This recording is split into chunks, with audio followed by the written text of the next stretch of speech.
Hello, my name is Tej van Pettinger from Economics Help, and today I'd like to look at population growth and the advantages and problems that come from it.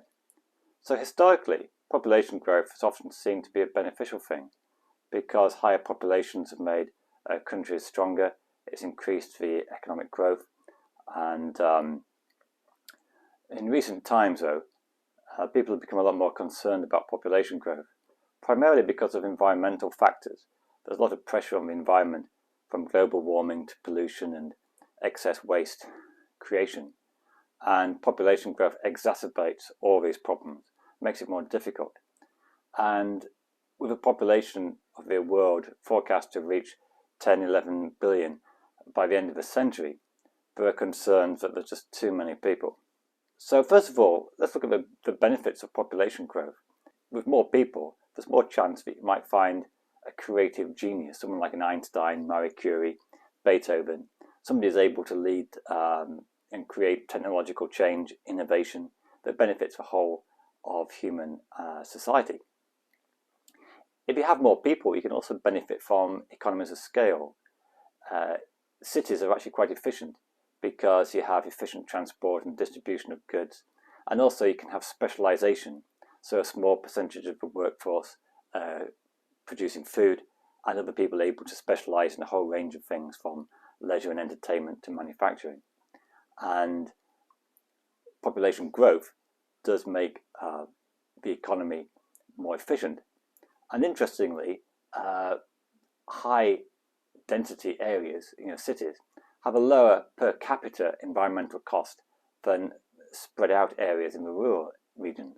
Because if you have big cities, again, you've got this efficient transport. In apartments, it's easier to heat, and people have less energy needs because they're living closely together. Whereas when people are spaced out, one house on its own, it's a high transport costs, high energy costs, and more inefficient.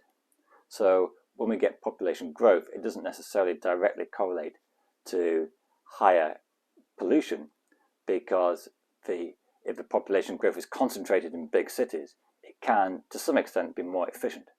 However, although big cities may be more efficient on a per capita basis, you can't get away from the fact that with more people, there'll be higher absolute levels of pollution, higher absolute levels of consumption of natural resources. Because as the population grows, to some extent we can fit people into existing cities, but there tends to be urban sprawl as well, where city planners try to expand the size of a city, taking nearby green land. But also, less visible perhaps, is that as a population expands, we need more farmland. And so a bigger city in America may indirectly cause rainforests in Brazil to be cut down because there's an increase in demand for meat, and so it becomes more profitable to cut down the Amazon rainforest and graze cattle. So this is having a very big impact on the environment, both in terms of the absolute loss of the rainforest, which is a problem for the natural environment there, but also the knock-on effects that when you cut down trees, there's more global warming because there's more carbon and methane created by the cattle, and the trees aren't there to absorb it. Now, you could argue that we can mitigate a lot of the environmental costs of population growth. For example, have a plant-based diet, green policies, carbon taxes. And this is true. This could all help reduce global warming. But I think the problem is that there's always a difficulty, a reluctance to introduce these changes. And so when you add population growth on top of that, then all the environmental problems become harder to deal with. And other environmental problems that are worth mentioning in particular, there's a big problem with water shortages around the world. Growing population places more demand on water, fresh water, but this is becoming increasingly hard to find clean, unpolluted water. So, for example, countries are damming rivers to create energy, and this leads to a shortfall of water lower down the river basins. And this is a problem in Africa, in Iraq, Turkey, China, Southeast Asia, where all big dam projects have led to a shortage of water. And as the population continues to grow, the shortage of water will become more acute, and at the same time there'll be more pressure for hydroelectric or other energy sources. Another problem we have is waste disposal, waste creation, I should say. All kinds of waste, from non-renewable resources like plastics to toxic waste, radiation. And as the population grows, this waste is only going to increase, and it becomes an increasingly difficult problem to deal with. And also, as well as population growth, we also have to hope that many people who are currently at low levels of income will also be able to increase their living standards. So, for example, the biggest population growth is expected to come in sub-Saharan Africa, where the population could rise from 1 billion to 3 billion by the turn of the century. But also, it's only fair that people in sub-Saharan Africa would aspire to similar living standards we enjoy in the West. But if that does occur, then the consumption levels in Africa will increase significantly, because at the moment they're much lower than the West. But if we get that combination of population growth and rising consumption, then the environmental problems of pollution, global warming, will all be exacerbated. So population growth on its own is not necessarily a bad thing. I mean, it has been very beneficial for the world in the past. But I think there's a very real concern that at the moment,